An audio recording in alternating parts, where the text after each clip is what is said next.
Hi, I'm Kris from Theme Park to Table, cooking up theme park recipes here in my kitchen. On today's A Little Extra Pixie Dust, we're making stuffing. If you want to come on over to the stove, I'm going to show you how I do it. I have a pan. My burner's already warm, so I'm just going to turn it on from earlier stuff. I'm going to add in some butter. I'm actually going to do a double batch of stuffing because I actually want to have leftovers of this. I'm going to use it for a recipe I'm making. You can make as much or as little as you like.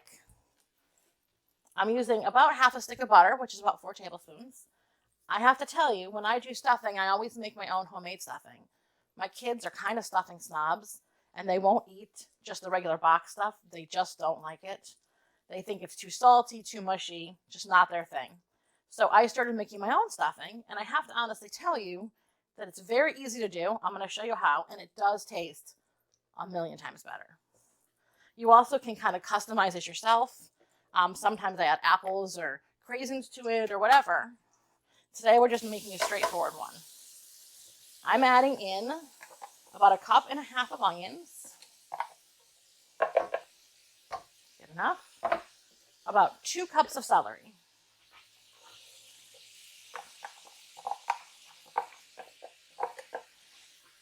And then I'm just going to saute this in the butter. It smells so good already. I wish you could smell it. I'm going to saute this in the butter until the onions start to get a little bit soft. The celery gets a little bit soft.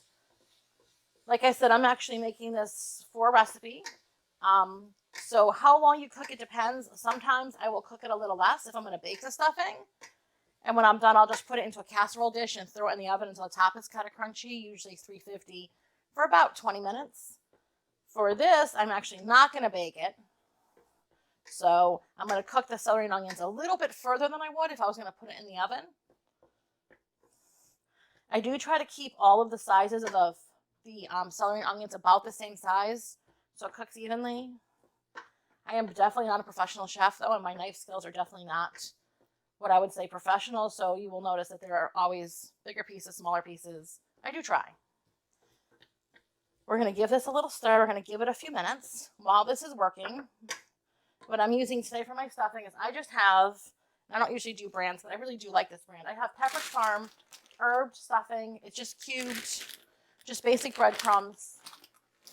I have gone before and bought fresh bread and dried it and made my own breadcrumbs and went from there. And honestly, for me at least, I didn't feel that the quality was different enough to justify the amount of extra time I spent making my own cube stuffing.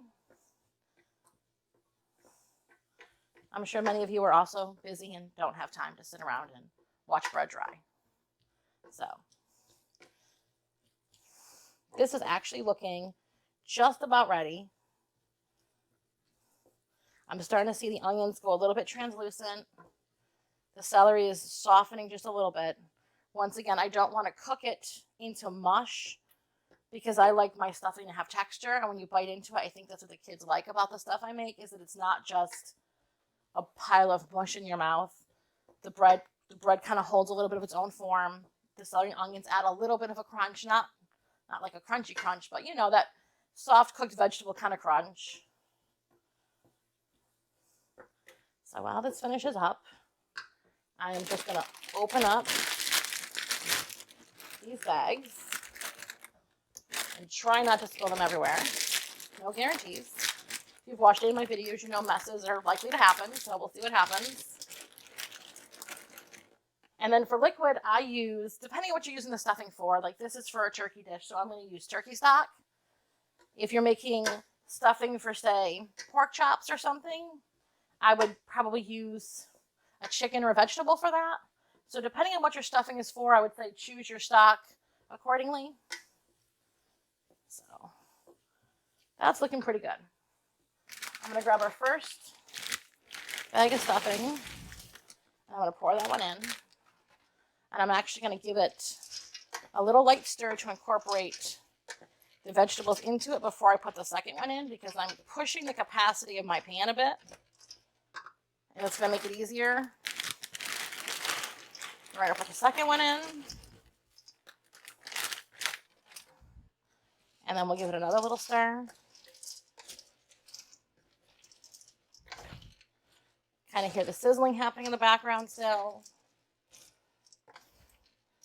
And then we're just going to kind of give this a little stir. And now I'm actually going to turn my heat off. We're going to take our turkey stock. And this part is unfortunately not a precise science. I'll show you what I do. I add for this about half a box. And then I give it a stir. And this is going to kind of be one of those things where you're going to have to just kind of watch it, because different temperatures, different humidities, I found that sometimes it requires more or less liquid. And I haven't really found a way of exactly predicting. So we're going to work that in. You see some of the stuffing is starting to get soft. We're going to add some more. We have a lot of stuffing here, so now we're going to give this another little stir. You can see as it kind of absorbs it slowly, it's going to kind of soften up the stuffing a little bit. I'm going to get some celery and onions all over the stove. Okay. And I kind of try to watch the bottom of the pan to make sure that before I add more, that all the stock I've added in has been absorbed. And we still have some pretty hard little cubes. So we're going to go and add the rest of this box in. Give it a stir. I always keep it a little drier than I think it should be, because I do put a lid on it typically and let it sit for a little while before I either put it into a pan to bake it or use it for another recipe. And as it sits with the lid on, there will be some steam and residual heat that will help soften it up a little bit more. I actually think we're looking pretty good. So for this double, we used a full box, which in this case is a 32 ounce. And I'd say that that looks pretty good, because by the time we cover that and let it sit, it's going to be perfect. So there you have it. Homemade stuffing.